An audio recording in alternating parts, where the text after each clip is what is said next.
Otep à tous, bien-aimés frères et sœurs. La ministre des Affaires étrangères de la RDC vient de sauver le pays. Ah oui, Madame Thérèse Wagner Kiyikwamba, voilà, je crois, si je pense, c'est bon. Alors, Madame Thérèse Wagner est allée à Luanda pour des négociations. Quand elle arrive, on lui présente un dossier qui avait été traité déjà par les services de renseignement angolais, RDC Congo et Rwanda. Ça, les négociations ont eu lieu au Rwanda. Je ne comprends pas comment des services de renseignement congolais peuvent aller quitter chez eux et puis aller... Donc, vous n'avez pas de problème avec le Rwanda? Hein? Si vous n'avez pas de problème, mais pourquoi vous nous tuez? Pourquoi vous tuez nos enfants? Pourquoi vous tuez nos enfants? Entendez-vous? Donnez au Rwanda ce qu'il veut, puisque c'est ce que vous voulez. Les négociations ont eu lieu. Ça a commencé au Rwanda. Vous allez me dire que c'est proche de la ville de Goma, mais c'est au Rwanda, sur le sol rwandais. Ça m'étonnerait que Tshisekedi puisse construire ce mur-là, surtout que les Belges et les Européens sont alors dans tous leurs états. Mais bon, on va voir. Donc voilà, ce qui se passe, c'est que les services de renseignement congolais et les autres, ils vont négocier, ils vont mettre en place un mémorandum.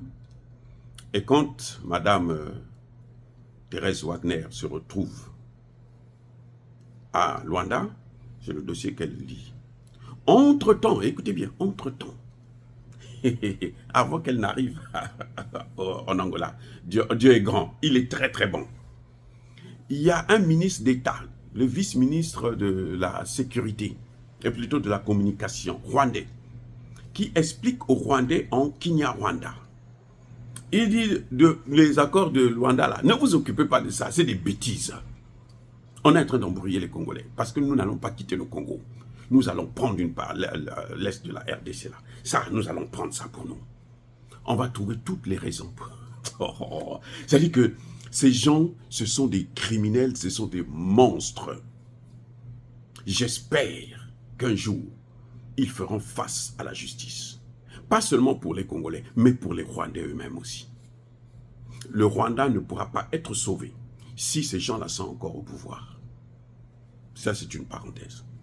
Donc, ce ministre va, croyons que, comme il parle en Kinyarwanda, donc les Congolais ne vont pas comprendre. Mais malheureusement pour lui, c'est qu'il y a des Congolais qui comprennent très bien le Kinyarwanda.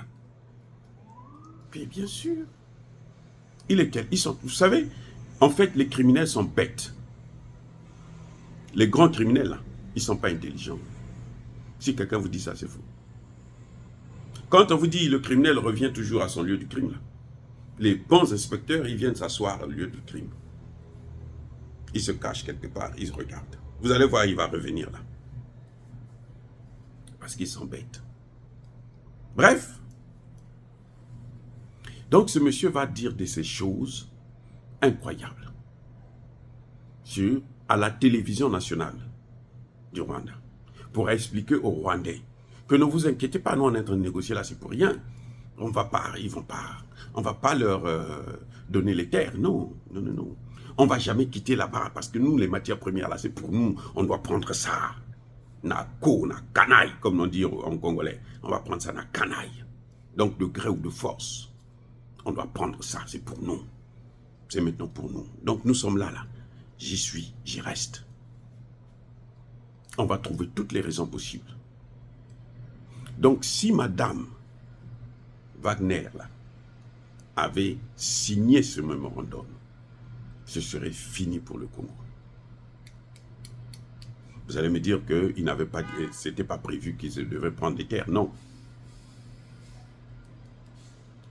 C'était un moyen pour dire que bon, maintenant nous avons des accords, on doit suivre ces accords-là. Parce que dans ces accords, ils disent que nous devrons d'abord faire partir les FDLR, c'est-à-dire les Hutus rwandais qui ont fait le génocidaire là. qui sont rentrés, venus se réfugier au Congo.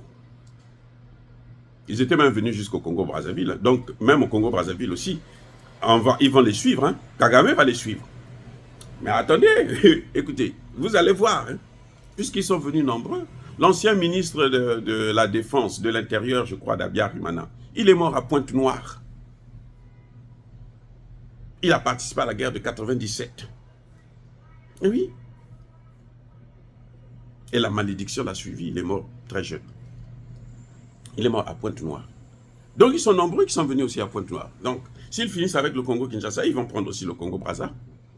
Surtout que le Congo-Brazza les invite. Et il dit, venez, ici vous êtes chez vous, nous sommes des frères, venez nous enculer. C'est tout. Donc ils disent que nous devons d'abord neutraliser tous les FDLR. Écoutez bien, les événements se sont produits il y a 30 ans. Ceux qui ont été à l'origine de ces événements, les plus jeunes devaient avoir 20 ans, 30 ans. Sinon, pour la plupart, ils devaient avoir 40 ans, 50 ans. 50 plus 30, ça fait combien? 80 ans. Donc, vous croyez qu'à cet âge-là, on peut encore être là, aller faire des guerres, de n'importe quoi, même si on est général. Et puis, combien sont encore en vie? Et quand on leur demande où sont les FDLR, le gouvernement congolais ne sait pas là où ils sont.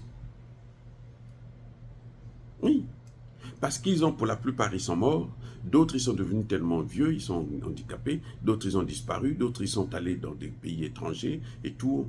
Bah, attendez, si le Rwanda veut protéger les FDLR, donc il va aller protéger aussi les FDLR en Belgique, qui n'a qu'à commencer d'abord en Belgique.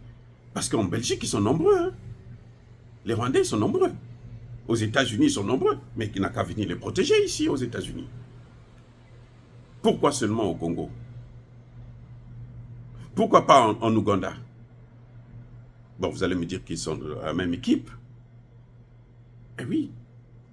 Kagame, c'est le capitaine et l'autre, c'est le gardien. Bon. Donc, vous voyez, c'est-à-dire que ça a été un prétexte dans ce dossier-là qui devrait faire à ce que les Rwandais ne puissent jamais sortir du Congo. Si Mme Thérèse avait signé cet accord-là, les Rwandais ne sortiraient jamais, puisqu'il n'y a plus de FDLR. Ça n'existe pas. Ce qui existe là, c'est la force, l'armée rwandaise qui est là, avec les M23. Entre-temps, pendant qu'ils sont en train de négocier comme ça, là, les M23 sont en train de occuper encore d'autres villages. Et ce même ministre qui passe à la télévision, il dit non, mais c'est normal qu'ils occupent les villages. C'est normal. Parce qu'ils sont en train de pourchasser les FDLR. Et chasser les FDLR, ils occupent des villages. Mais ils ont pris pour des cons ou quoi. Mais c'est-à-dire que, vous savez, ce qui est malheureux, c'est que quand quelqu'un vous prend pour un idiot, et la personne sait que vous n'êtes pas idiot, c'est que cette personne est plus idiote que vous. Je vous garantis. C'est-à-dire que ce que le Rwanda est en train de faire, est en train de montrer que, mais les Rwandais là, mais ce sont des minables. Ils sont en train de salir l'image de tout un peuple. Ils sont en train de salir l'image de tout un peuple. Et ça ne va pas continuer comme ça. Ça fait déjà 30 ans, non? Vous allez voir, un jour, ça va s'arrêter. Avec ou sans Tshisekedi. Un jour, ça va s'arrêter.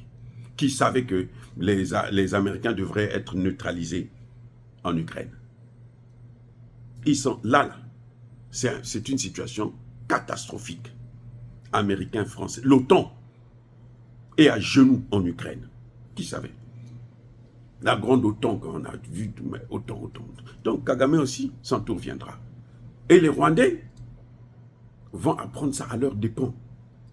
Parce que ce sera peu de Congolais et d'Africains qui feront confiance à un Rwandais. Même s'il n'est pour rien. Puisqu'au moment où ils ont tué 18 millions de Congolais, le peuple rwandais acclame leur président pour le travail qu'il est en train de faire. Très bien. Quand ce sera au tour des autres, il ne faudrait pas se plaindre. Bref, Madame Thérèse, quand elle voit tout ça, elle dit non, je ne signe pas cet accord. En tout cas, pour l'instant, elle a déposé une fête de non-recevoir. Est-ce que Tshisekedi va l'imposer de signer ces accords? Est-ce que Tshisekedi va envoyer quelqu'un d'autre pour signer? Est-ce que... Ça, c'est l'affaire de Tshisekedi lui-même. Mais Madame Wagner, Thérèse Kiyikwamba, a fait son travail. Et très bien même. Et nous saluons le courage qu'elle a eu pour dire non, je ne signe pas, malgré la pression des Américains et de l'Union européenne. Elle a dit non, moi je ne signe pas. Elle a assumé ses responsabilités. Mère, bravo, félicitations. Je dis mère parce que, bon, toutes les femmes africaines sont pour nous des mères. Nous, on les appelle toujours mères en Afrique. En tout cas, dans le secteur, la Congo-Brazza, Congo-Kinshasa, on n'appelle jamais une femme par son nom. On la considère toujours comme étant notre mère, même si vous êtes plus âgé qu'elle. Donc, c'est pour ça que je dis mère, bravo. Encore une fois de plus, bravo. Vous êtes excellente. Et je salue ce courage. J'espère que Tshisekedi ne va pas vous obliger à baisser la culotte devant ces Rwandais et ces Américains. Parce que le non que vous avez prononcé là, c'est le non contre les États-Unis, contre l'Union européenne. Et nous sommes contents de ce courage. Félicitations. Que Dieu vous bénisse, que Dieu bénisse le Congo, que Dieu bénisse l'Afrique. Mais que tous ceux qui persécutent le continent africain, le pillent et le déstabilisent, qu'ils soient noirs, blancs, chinois, arabes, juifs, indiens ou qui qu'ils soient punis, maudits, foudroyés, neutralisés, écrasés, effacés par le Dieu des Kémités, par nos ancêtres angélisés. Vive l'Afrique éternelle. J'ai dit et j'assume.